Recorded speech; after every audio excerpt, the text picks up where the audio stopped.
여러분은 북대서양의 해안을 따라 여행 중이에요. 지프차를 타고 정글과 평원을 운전하면서 블로그에 올릴 멋진 야생동물 사진을 찍고 있어요.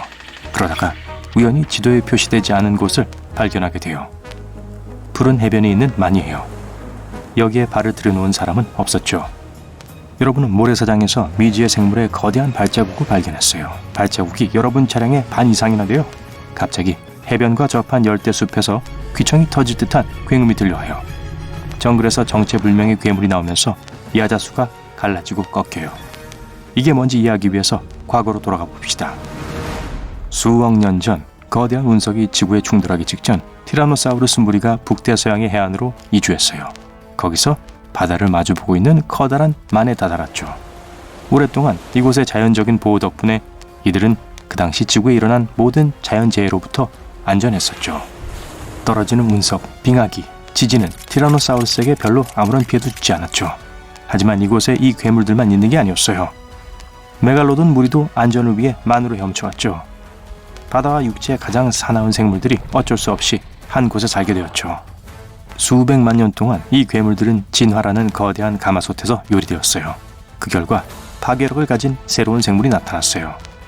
이 새로운 교배 짐승은 고대 괴물 두 마리의 장점들을 갖추고 있었죠.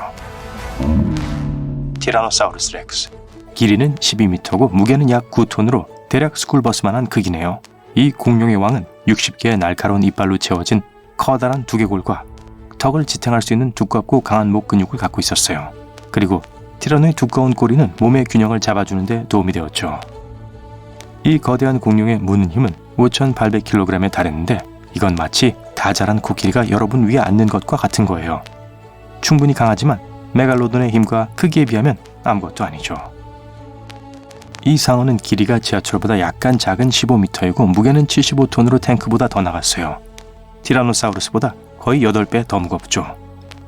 메갈로돈의 턱은 각각 성인 손바닥만한 크기인 300개의 날카로운 이빨로 가득 차 있었어요. 그리고 메갈로돈의 무는 힘은 티렉스보다 6배 강해요. 그리고 여기 두 짐승들이 하나가 되었어요. 메갈로돈의 강력한 턱, 360개의 이빨, 그리고 거대한 티라노사우루스의 두개골. 이 교배종의 괴물은 두 다리로 움직이지만 등과 꼬리 끝에 지느러미가 있고 발가락에는 물갈퀴가 있었어요. 꼬리에서 두개골까지의 길이는 21m고 무게는 약 90톤이죠. 이건 지구 역사상 가장 큰 생물이에요. 물론 흰 긴 수염골의 다음으로요. 모든 자연재해와 먹이사슬의 경쟁자가 없었기 때문에 오늘날까지 살 수 있었던 거예요. 그리고 여기 메갈로돈 렉스가 있어요. 또는 티라노돈이에요. 여러분이 부르고 싶은 대로 부르세요. 으르렁거리는 소리에 귀가 멀 것 같아요. 괴물이 여러분을 향해 오고 있어요. 한 걸음 한 걸음이 작은 지진처럼 느껴져요. 가속 페달을 밟아보지만 차가 앞으로 나가질 않네요.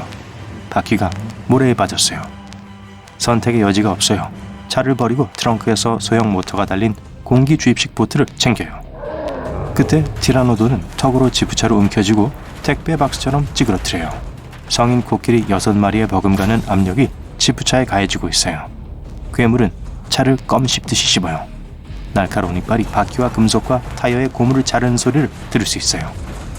그러다 공룡이 차를 뱉어내요. 그런 동안 여러분은 물로 뛰어가 엔진에 시동을 걸어 가능한 한 보트를 타고 멀리 항해해요. 공룡이 여러분을 쫓아와 바다로 뛰어듭니다. 쌍어처럼 헤엄치네요. 작은 범선만한 크기의 지느러미가 물 밖에 뾰족하게 나온 걸 볼 수 있어요. 다행히 괴물은 여러분을 따라잡을 수 없네요. 메갈로돈의 속도는 시속 16km예요. 하지만 지금은 뒷다리가 커서 속도가 거의 2배로 느려졌어요.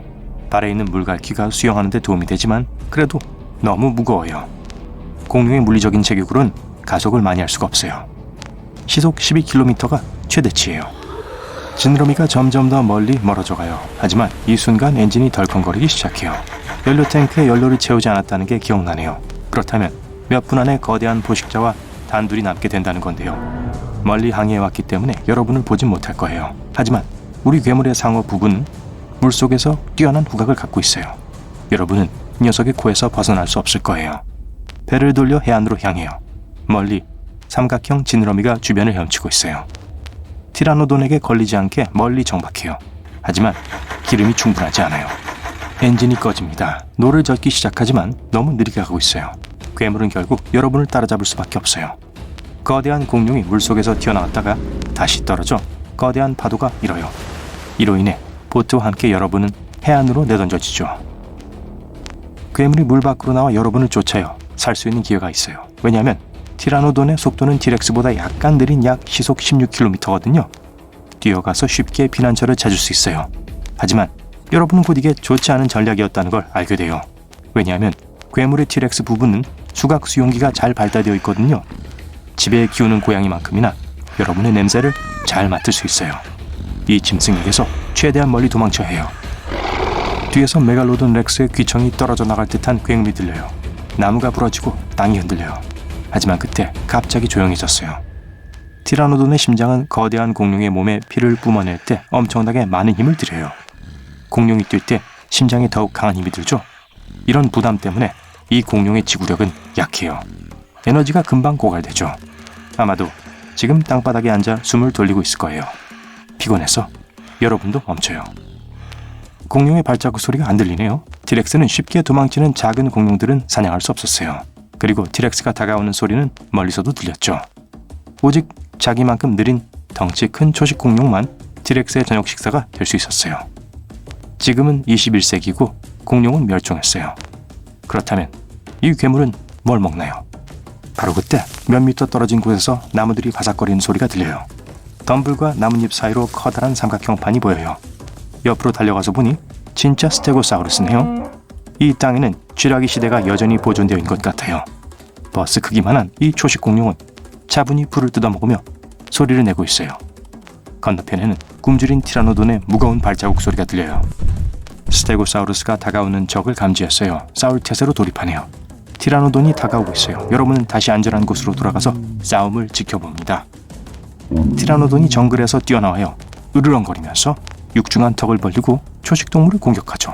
스테고사우루스는 재빨리 가시박힌 꼬리로 적을 강타하죠. 티라노돈이 옆으로 쓰러져요. 나무는 산산조각이 나고 거대한 괴물 밑에 땅이 흔들려요.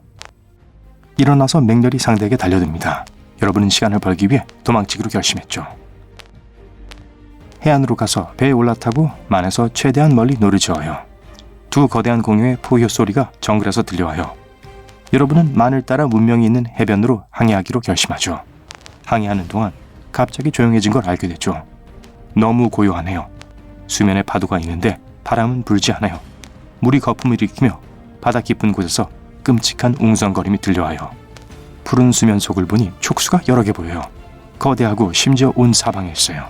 거대한 오징어이거나 심지어 크라켄일 수도 있어요. 하지만 이 괴물이 상어의 머리를 하고 있네요. 이제 여러분은 확실히 도망칠 수 없어요. 왜냐하면 크라켈로돈은 물 밖으로도 헤엄쳐 나오거든요. 하지만 이건 완전히 다른 이야기예요.